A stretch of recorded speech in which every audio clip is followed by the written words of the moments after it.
We are Steve and Jill. Together, we've been buying and reselling land since the 90s. Our data-centric approach leaves our buyers asking, how can you sell it so cheap? Here on the Land Academy Show, We answer that and more. Steve and Jill here. Hello. Welcome to the Land Academy Show, entertaining land investment talk. I'm Steve and Jack Butella. And I'm Jill DeWitt, broadcasting from the Valley of the Sun. Today, Jill and I talk about when is it too late to change your career? So I put some thought into this.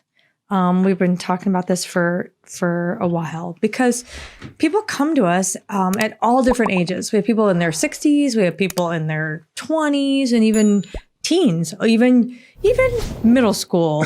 Caitlin, high school. Caitlin's in high school, but and was in career path. So what's interesting is it's not necessarily, I think, the age, obviously. I don't think it's a number, especially because I'm a woman. I don't believe in numbers. I believe in numbers. When it comes to age. I believe in numbers. Age or the scale, I don't believe in numbers. So, but I do believe that there are things about a person that will make a difference. And I'll share. I have two concerns for people of all ages that are starting another career. So this is largely circumstantial for me. So we're going to come at this a little bit differently, which is good. I like that. Before we get into it, though, let's take a question posted by one of our members on the landinvestors.com online community. It's free. And don't forget to subscribe on the Land Academy YouTube channel and comment on the shows you like. Okay. Luke wrote, so at what point should or would you consider entitlements? I was watching a recent interview with Seth Williams and Mike Marshall about this topic. Mike did a good job breaking down the idea and, for example, how it's different from rezoning. But at what point would a land investor decide to go further into development, into entitlements for a particular parcel? Seems like a great topic of discussion. Mike Marshall and Seth Williams are both former Land Academy members. And Jill and I have a ton of respect for those guys. Yes. Mike's just an expert in this specific topic, both based in California and Texas. So he's got both perspectives. Mm-hmm. When should I or Jill, or let's say you or a Land Academy member start down or go down the path of entitling real estate? And the answer is never. Please explain and here's why. What it is, if you don't mind. Entitlements are when a large company, let's say I'm like Shea Homes or Toll Brothers or any developer, could be even just a regular person like us, wants to take a piece of property, let's say a 5-acre property, or in a larger case, maybe a 40-acre property, and create a subdivision or entitle the property so that it can be developed into separate APNs. On the East Coast, it's called creating a subdivision. On the West Coast, it's called entitling real estate. There's tons and tons of different ways to do this. It is extremely time-consuming and expensive and frustrating as hell. And our whole Land Academy model, and rightfully so, we've been proving this over and over, and now hundreds of members are proving it with us and for us. Buy the piece of property as is, sell it as is for more. That's the model. Entitlements, it's really easy to get into a spreadsheet and say, I'm going to pay $25,000 for this 40-acre property. And for sake of argument, if I had 41-acre properties, I could sell them all for $5,000 each. I don't need to do the math on that. It's incredibly profitable. It's also frustrating as heck if you don't know what you're doing. And can you hire consultants to do it? Yeah, but it's going to take you a year to 2 years later. Mm-hmm. What can you do instead? Minor split property. So if you go back in our archives, Jill and I have had multiple shows talking about minor splitting property. And minor splitting property, and I'll try to be brief here, goes back to farming times where two people would have several children to help on the farm. And then throughout that process, split up their property so that your daughter can have the back 40 acres, your son can have the back 20 acres, and on and on and on. So it's a minor split. It involves rewriting a description, maybe getting a survey. Happens very quickly, and you end up turn one APN into, let's say, 5 APNs. Mm-hmm. Happens in Texas all the time. There's certain places in Arizona you can do it. All over the country, there's spotty little places you can do it. and it's very profitable. And it's all on paper. You're not out there blading in roads and putting in a sidewalk or adding any infrastructure. That's a great point. So let me leave it. We'll get on to the topic here in a second.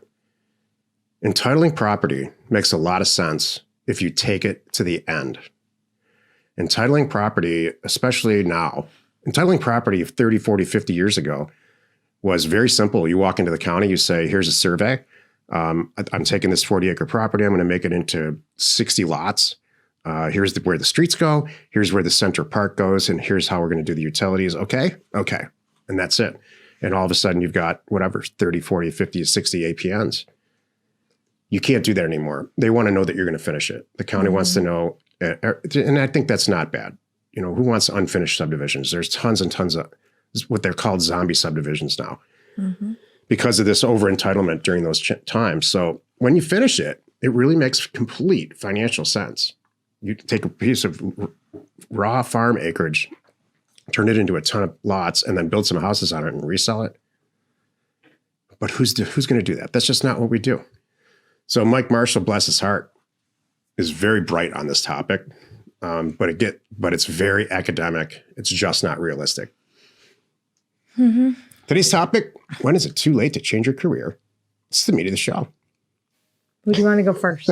You go ahead, Joe. Okay. So here's the scoop.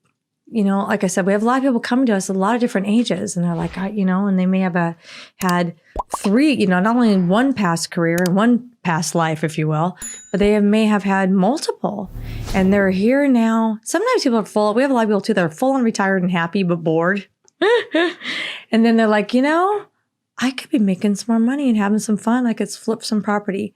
I'm 70, whatever it is. So does that mean, is there an age number to do it? No, there's not. But I want to tell you, I don't think you can be too young. I don't think you can be too old. But I have two concerns that I want to address. And if you can solve this, I say go for it. You ready? This is great, Joe. Okay. You did think about this. Okay. My concern number one is your energy. Think I'm kidding? Wow. No, yeah. No, I love this. This is truth time with Jill. It is. How much energy do you have? Are you really going to be excited about this? There's a lot that goes into this. Are you really going to sit down and spend all weekend like everybody else does? Watches all the education, learns about this. Are you going to spend the next weekend picking a county and diving into that? Do you have the energy? You're going to wake up in the morning and jump out of bed and want to do this. Are you going to stay up late making sure your property's posted so it gets sold? Or even just managing it? Do you have the energy to do that? And the mindset and the determination?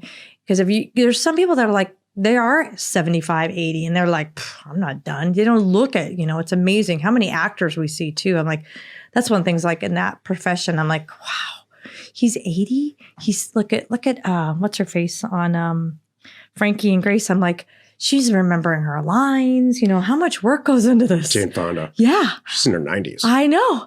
I'm like, I don't know if I would do it in my 90s, but she's, maybe it keeps her young.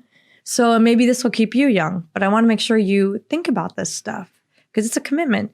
And then the second thing is, my second concern is, do you have the technical skill to do this?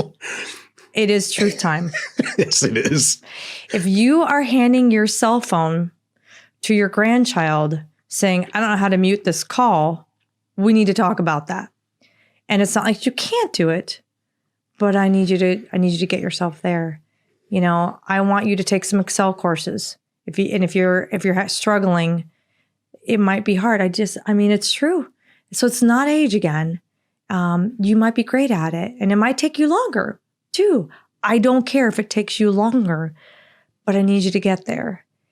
And there's some things you don't have to be a pro at. I do not need you to know how to build your own website from scratch, but you need to know enough that someone makes a website for you and you get property posted on there, and you have to go in and change the price. I kind of need you to be able to do some little changes like that on your own. Those are my concerns. So when I said it's not an age number, I said it's largely circumstantial. It's exactly what Jill said. If these are circumstances, it has nothing to do with age. If I can tell you what the profile of a regular career path member is. And the career path people they've chosen this as their career. It's called career path. And so they take it very seriously, and they show up hardcore for these sessions every week, and as they should, to get as much out of it as they possibly can. And we have lots of pilots, retired pilots, tons of mechanical engineers and accountants or finance people. And we have lifelong career salespeople, and they're usually not the same. The pilots usually are not the salespeople, and vice versa. The salespeople aren't really the technical people. They have somebody with them. In one person's case, in Tony's case, he's got his daughter, Jill, mentioned her earlier, I think. And she's 15, so she's helping him with the technical part. He's a career insurance salesperson, and they're doing great. And so it's a circumstance. The other thing that Jill didn't mention, and I want to drive this point home, is money. So no one, there's been a few times in my life where there's less money coming in every month and more money going out. And so that's no way to start anything. No. You got to work that out somehow. True. Joining Land Academy and working at it 40 hours a week won't get you out of that. In fact, it's probably going to get you deeper into the hole. Right. So you need to be in a money scenario where, and I don't mean you need to have a few $100,000 in the bank because you're going to go buy your own property, because that's not what I mean at all. Right. But I do mean that you need to have some other gig or have set up something, especially if you're older. It's probably more likely, just only because like your retirement. You've had more time. Yeah. You have money, you're okay. And so if you got that all worked out, you can really, really make this work for yourself. Exactly. If you need access to any sort of ownership or property details, including owner phone numbers and FEMA flood map overlays, please check out parcelfact.com or neighborscoop.com. Created by investors, that's us, for investors like you. This was good. Happy you could join us today. 5 days a week, you can find us right here on the Land Academy Show. Tomorrow, the episode on the Land Academy Show, well, it's Jack Thursday, and I'm going to talk about the concept of capital. You are not alone in your real estate ambition. I love Jack Thursday. Why is that? It's all technical, and I just get to sit back and let you talk. You know what? I love Jack Thursday, too. Because I get to talk about the stuff I want. Exactly. I'm sure there's a healthy 10% of you that love Jack Thursday also. Well, it depends on where you're coming from. Right. Thank you for tuning in. We would love to connect with you tomorrow on Clubhouse, by the way. Join me, maybe it's us, every Thursday at 1 o'clock Pacific time in the Land Investing Club found on Clubhouse. We are Steve and Jill. Information and inspiration to buy undervalued property. We hope you find our content valuable, and we appreciate your support. If you have not already, please check out our channel and hit the subscribe button. And your comments and suggestions help us to create the content you're here for. Hitting the like button helps to support our channel's algorithm and gauge your interest for future shows.